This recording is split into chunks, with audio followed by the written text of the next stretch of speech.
Olá, boa noite. Você sabia que já existe inteligência artificial que é capaz de criar outras IAs de forma mais avançada do que aquelas criadas por humanos? É o que diz um artigo publicado no MIT Technology Review. Hoje, no Jornal da UF, vamos explicar o que é inteligência artificial e quais são algumas novidades dessa área que não para de evoluir. O Jornal da UF começa agora.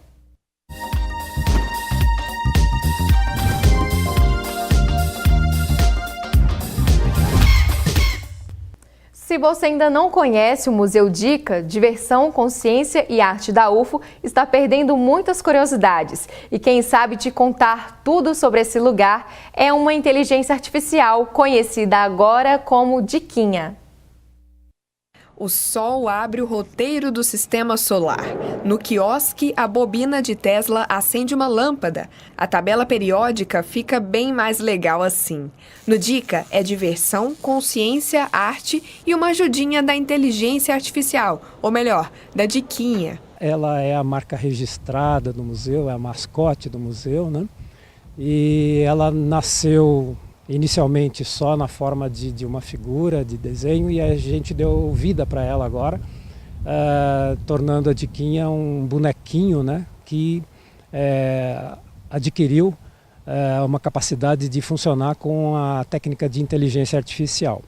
Então agora é possível as pessoas entrarem no site do Dica e conversarem com a Diquinha, né, fazerem perguntas e obterem respostas diretamente dela. A Diquinha é um chatbot e recebe em média 200 visitas por mês. Falar com ela é realmente participar de uma conversa. Mas quem te responde do outro lado não é uma pessoa, não. É uma inteligência artificial criada pelo Adilmar. Em vez de você ter a figura humana, você tem um algoritmo, né, um programa de computador que tem a capacidade de aprender, assim como nós seres humanos. Ou seja, a IA tem a capacidade de imitar ou simular as ações humanas. Ou seja, ela é capaz de, sozinha, aprender conhecimentos, assim como nós seres humanos. Essa parte de comunicação do museu com a comunidade é uma parte extremamente importante. E aí a gente priorizou, num certo momento, exatamente essa parte de comunicação. Como o atendimento pessoal ele é limitado no tempo, né, existem só algumas horas do dia que a gente pode fazer atendimento ao público, a Diquinha ela passou a fazer esse papel por um tempo ilimitado. Então, a qualquer momento do dia, da noite, é possível entrar no site, fazer pergunta e obter respostas a respeito das atividades, a respeito do funcionamento do parque. Então, as dúvidas mais recorrentes, né, que a comunidade gostaria de saber. E põe dúvidas nisso. Como agendar visitas no museu? Pode levar animais? Onde a Diquinha mora? O que é um átomo? Com tanta curiosidade, ainda bem que ela sabe pesquisar na internet e aprender sozinha, para responder todo mundo. A principal diferença está na capacidade que ela tem de aprender, ou seja, por mais que você faça uma pergunta que ela não saiba agora nesse exato momento, ela vai estar buscando conhecimento em algumas fontes que a gente passa para ela, ou seja, vai chegar ao momento que ela vai funcionar, vai operar como se fosse um monitor do Museu Dica, com todas as informações necessárias para estar auxiliando no museu. E logo, logo vai ter novidade aqui no Museu Dica. Cada artefato vai receber um QR Code. Assim os visitantes vão poder conhecer tudo sobre cada peça do museu apenas com um toque no celular. Como o Museu Dica é um museu de ciências, então no museu estão colocados artefatos que remetem aos conhecimentos científicos. Então são conhecimentos da área de física, de biologia, de química, e cada artefato tem uma historinha para ser contada a respeito da existência, a respeito do conhecimento que foi produzido, né, que está vinculado com aquele artefato. Ficou interessado em conhecer o Museu Dica? Ele fica no Parque Gávea, funciona de quarta a sexta-feira, de 8 da manhã até 1h30 da tarde. E nos fins de semana, de 1h30 até as 5h30 da tarde. E lembrando que você pode conversar com a Diquinha no endereço dica.uf.br. Hoje, então, para falar sobre inteligência artificial, nós convidamos o professor Igor Peretta, da Faculdade de Engenharia Elétrica da UFO e do curso de Engenharia da Computação. Boa noite, bem-vindo, professor. E aqui ao meu lado também está a professora Márcia Fernandes, da Faculdade de Computação da UFO. Bem-vindo, boa noite. Obrigada, boa noite. É interessante, vamos começar falando dessa reportagem. Professora, a Diquinha, ela é uma inteligência artificial? Conta pra gente, está cada dia mais presente nas nossas vidas esse tipo de inteligência artificial, em que é criado um personagem para conversar com a gente, solucionar questões? Sim, tanto as empresas, né, várias formas na Facebook, você tem o que a gente chama de chatbot, né, e que é uma máquina que, vamos dizer assim, conversa, né? Ela pode ou não ter fatores de inteligência artificial,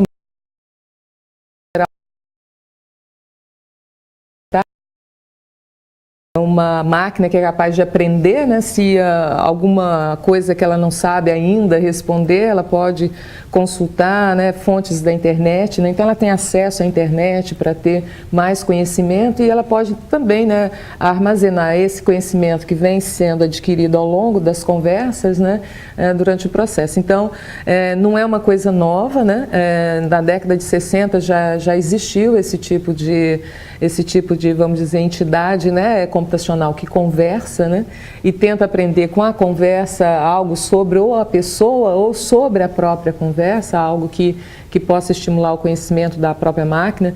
E não é uma coisa antiga, mas como eu tenho visto na literatura, desde 2016 foi o ano do recomeço dessa ideia, por causa justamente das empresas, né, que quase toda empresa que tem um e-commerce, você consegue ter um chat, né, para conversar, e antes o chat era escrito, agora é um chat falado, né? Então está assim, muito grande isso, então realmente foi um ressurgimento, em particular pelas novas tecnologias, né, que propiciou, né, um avanço.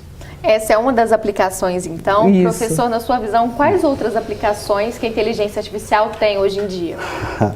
Vamos lá, eu vou tentar ser sucinto, mas vai ser difícil. Eu queria começar tentando definir um pouco a inteligência artificial. A inteligência artificial, que é uma área da ciência da computação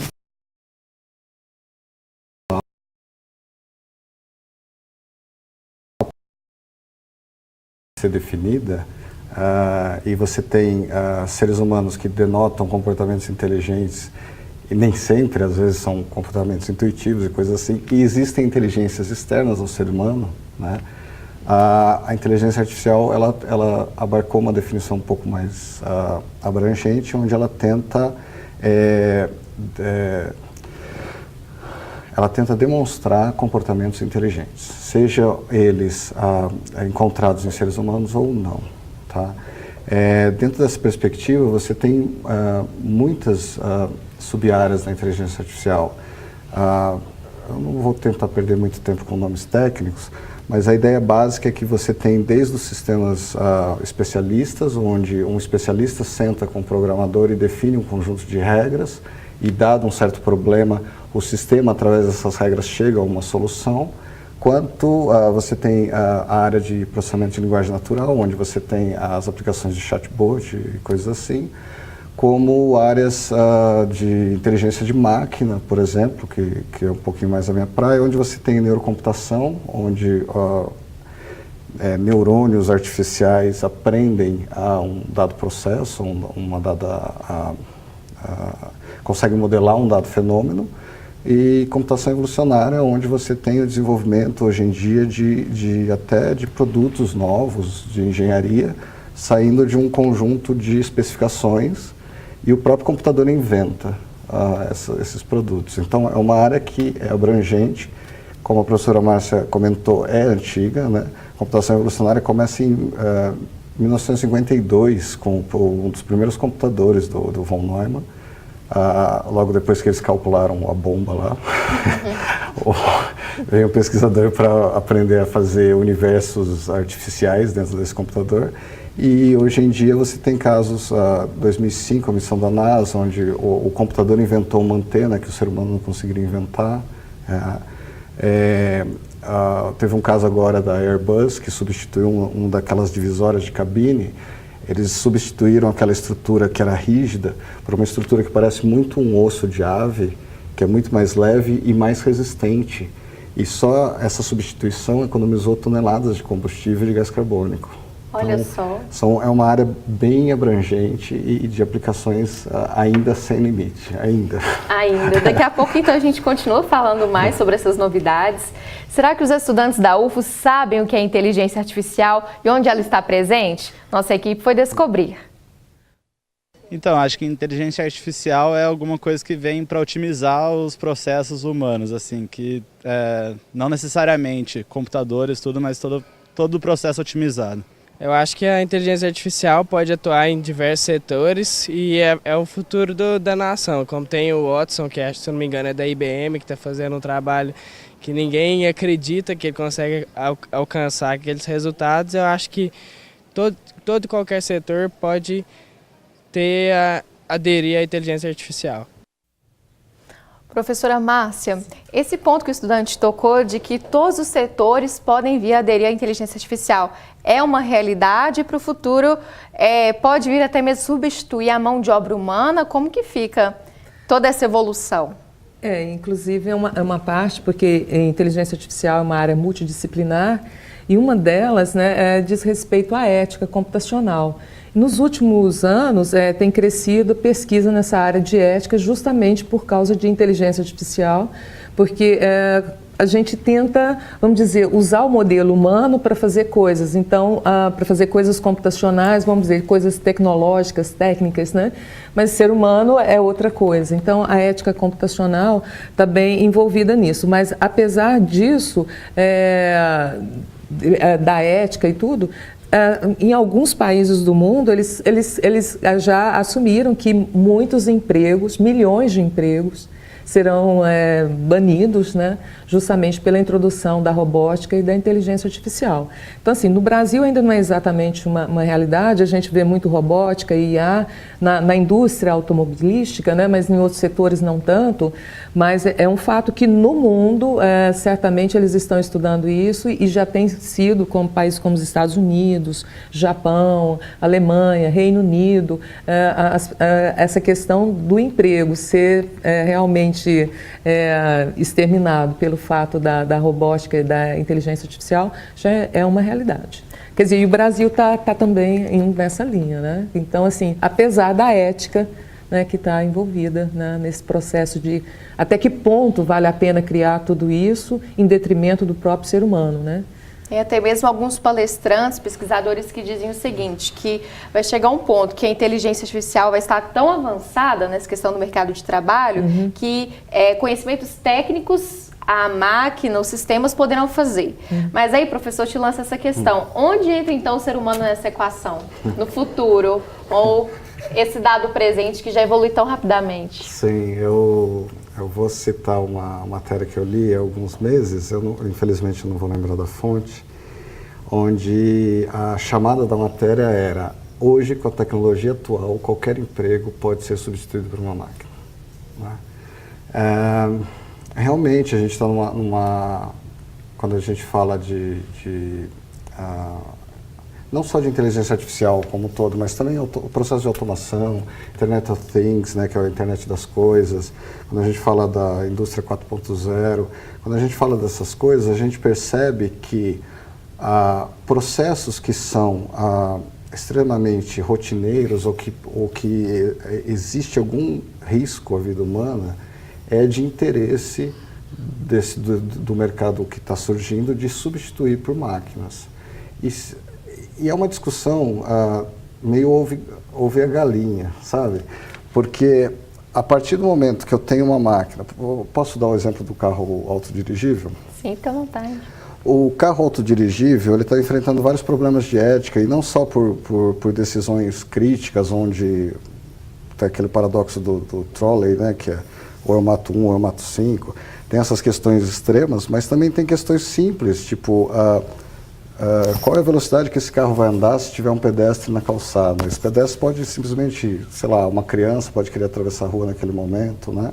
Acho que em Seattle teve um acidente desse, que um carro desse atropelou uma criança. Teve. E a discussão do pessoal que está fazendo esse carro autodirigível hoje é: por que eu preciso de uma faixa de pedestre e por que eu preciso de um semáforo? A gente precisa dessas coisas porque o ser humano, ele não consegue ter a noção real do ambiente que ele está dirigindo, e muitos até dirigem de maneira imprópria, onde uma máquina não teria esse problema. Então eu vi um estudo onde eles faziam algumas simulações de uma... Não sei se você já viu o trânsito na Índia, que não tem semáforo. É um pouco tanto caótico, que é né? completamente caótico.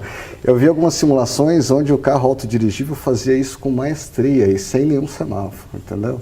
Então, quando a gente pensa, tem algumas coisas que a máquina pode fazer melhor que o ser humano, a gente começa a pensar também em reformular a nossa sociedade. E quando a gente pensa em reformular a sociedade, existe uma necessidade incrível de você tirar uma grande massa da população de empregos que são empregos facilmente automatizáveis e transferir esse pessoal para empregos técnicos, e eu não estou falando de técnicos puramente da parte de exatas, né? Porque você tem um espaço para a parte de humanas, para a parte de saúde, você tem um espaço muito grande nesse novo cenário, para suportar, inclusive, os desenvolvedores dessas máquinas, ou mesmo para operar essas máquinas, ou mesmo para treinar essas máquinas, ou para decidir a ética dessas máquinas. Então, se a gente conseguisse, num prazo de, sei lá, 10, 20 anos, fazer essa transição, e para isso a gente precisa de uma educação decente, né? Uma educação que se preocupe com a população desde os primeiros anos de escola até um ensino superior.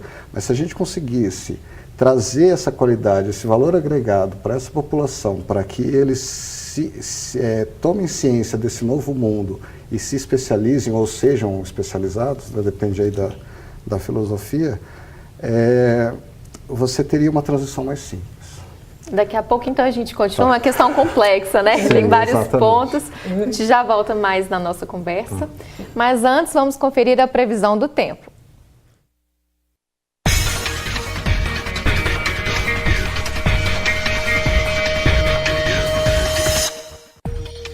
O dia vai ser parcialmente nublado em Uberlândia. A máxima é de 29 graus e a mínima 19. Em Patos de Minas, o sol fica entre nuvens durante todo o dia. As temperaturas variam entre 17 e 29 graus. Quinta-feira nublada também em Monte Carmelo e não tem possibilidade de chuva. A mínima é 18 graus e a máxima 30. Em Ituiutaba, a nebulosidade continua e o dia pode ficar mais quente, com máxima de 33 graus. A mínima é 19. Em Monte Alegre de Minas, o céu fica encoberto, mas o sol deve aparecer em alguns momentos. A mínima é 18 e a máxima 30 graus. Quando Rafael nasceu, ele foi diagnosticado. A inteligência artificial pode ser usada para inclusão? Após o intervalo, tem reportagem sobre o assunto. Não saia daí, nós voltamos já já.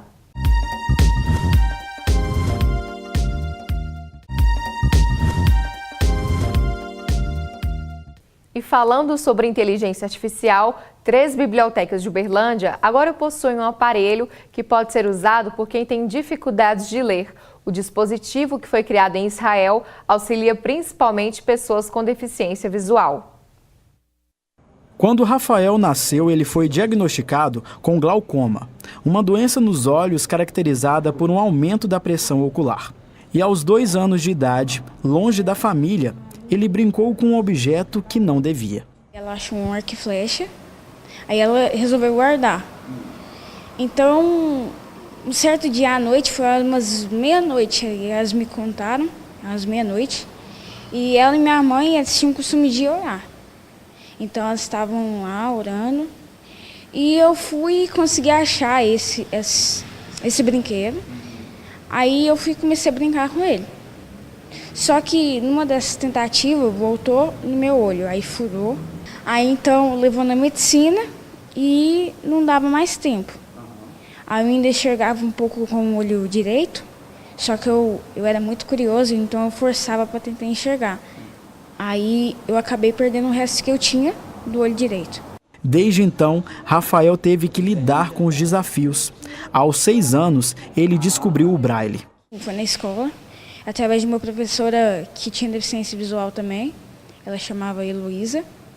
E então quando eu já entrei, ela já me educou, né, nesse ensino do Braille. E Rafael é uma pessoa de sorte. Encontrou uma amiga fiel, a Maria Eduarda, que hoje faz questão de ajudar e acompanhar o amigo por onde ele for. Dentro de sala, não só eu, mas como vários outros colegas, a gente nota que a nossa educação escolar é muito diferente, né? Então, a gente queria arranjar formas, a gente queria achar formas para que a gente conseguisse dar para ele a mesma oportunidade que nós temos dentro de sala de aula. Agora o Rafa está ansioso para conhecer uma tecnologia que está disponível na Biblioteca Municipal da cidade.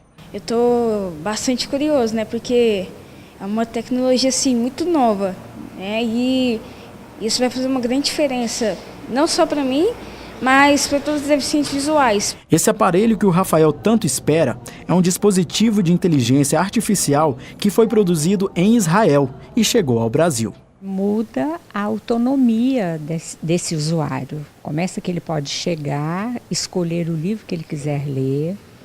Não é mais aqueles livros que eram transformados em braille, que ocupam um espaço físico muito grande. O livro em braille, ele pode ler qualquer livro. Cores, horário, cédula, a pessoa pode ir numa loja e fazer um pagamento, leitura de ingredientes quando ele for comprar no supermercado. Uberlândia é a primeira cidade do interior a receber esse tipo de aparelho. Além disso, o Orcan, como é chamado, é capaz de registrar mais de 150 rostos diferentes, sem falar na leitura em espanhol, português e até inglês. É a tecnologia contribuindo para a acessibilidade. Tecnologia que também contribuiu para a alegria. Olha o seu Barçanufo experimentando os óculos. Será que ele gostou? Pode ver mais texto abaixo. É interessante essa técnica, porque é o seguinte, uma coisa que a gente nunca esperava de aparecer uma coisa dessa, né? E ele não é destinado apenas para o deficiente visual, mas a pessoa que não tem domínio de leitura pode utilizar, portadores de síndrome de Down e aquelas pessoas que são inquietas também poderiam estar fazendo um bom uso desse aparelho. Que o dispositivo é um avanço tecnológico, isso não há dúvida. Agora a gente quer saber o que o Rafael achou disso tudo depois de usar pela primeira vez o aparelho.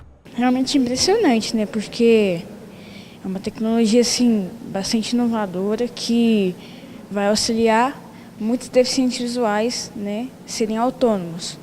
Porque esse foi o intuito da empresa. E esse óculos também, né, vai ser a luz dos deficientes visuais.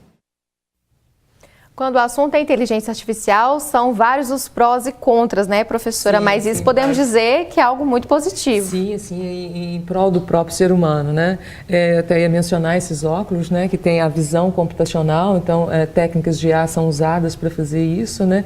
E ao mesmo tempo que ele lê, ele transforma isso em linguagem natural, né, falada, que também é um processo de inteligência artificial, né? E então é bastante interessante porque auxilia o ser humano. Como na Copa aqui no Brasil, né, que a UFMG desenvolveu todo um sistema de um capacete que permitiu ele levantar e dar o chute, né, da bola. Então todo esse processo não é só inteligência artificial, né, tem toda uma questão da eletrônica, das engenharias envolvidas nisso. E que na verdade foi o progresso da eletrônica, o progresso tecnológico que permitiu também o avanço de inteligência artificial. Então são duas coisas combinadas ali, né? Técnicas de IA, né? Mas em cima de todo um artefato eletrônico, né? Que permite tudo isso. Então, assim, claro que tem benefícios, né? A gente estava falando antes de perdas de emprego, né?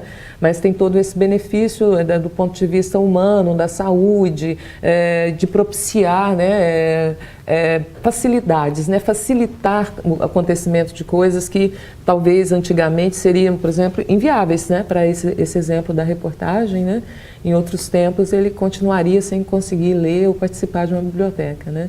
Então, assim, tem várias possibilidades, claro, né, interessantes para o ser humano nessa proposta, né?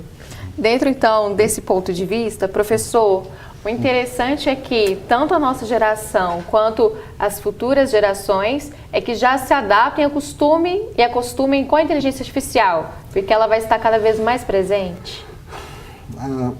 Eu não sei se como se adaptar a esse cenário, né? Na verdade já está acontecendo, né? A minha filha, ela usa um computador, um tablet, ela tem 8 anos e usa melhor que eu em alguns momentos.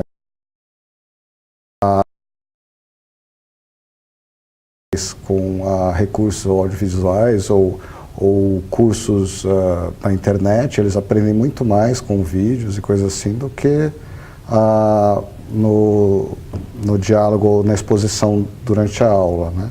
Então, as novas gerações, elas já estão se acostumando à tecnologia, né? Um exemplo claro de inteligência artificial, a gente tem o Google hoje como um dos grandes aí, pesquisadores, né? E você fala, ok, Google, pergunta o que você quer, ele faz o reconhecimento e já traz a informação para você. Então, basicamente, quando a gente fala se acostumar, na verdade já aconteceu. Já aconteceu, os mais novos já estão acostumados. Mas esse processo de transição, ele tem que ser muito bem suportado eu vou voltar a falar do assunto, desculpa, mas ele tem que ser muito bem suportado por políticas públicas decentes, políticas públicas que pensam em 20 anos, 40 anos, né? Eu vou dar só um exemplo rápido da cidade chinesa de Shenzhen, que era uma vila comercial. Em 83 eles fizeram uma universidade lá de tecnologia e hoje é o centro de tecnologia no mundo de hardware, é Shenzhen.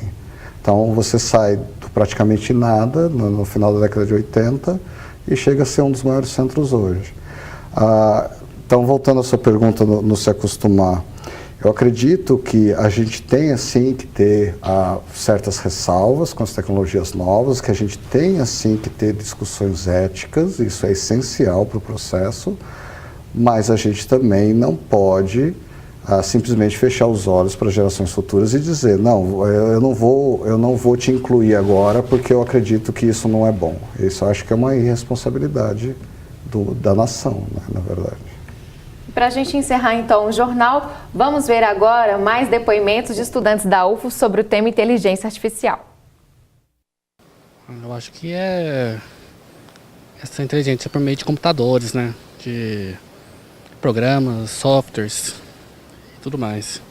Você acha que aquela questão de você está sendo vigiado pela internet, se você comenta alguma coisa e aquela informação que você falou aparece no Facebook, por exemplo, é inteligência artificial? Para mim sim, porque tudo que você coloca no Facebook, compartilha, é armazenado num banco de dados.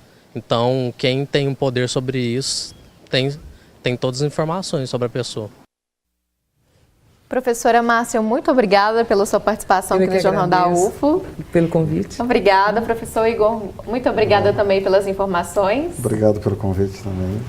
O Jornal da UFO de hoje, então, fica por aqui. Obrigada pela companhia e uma boa noite para você.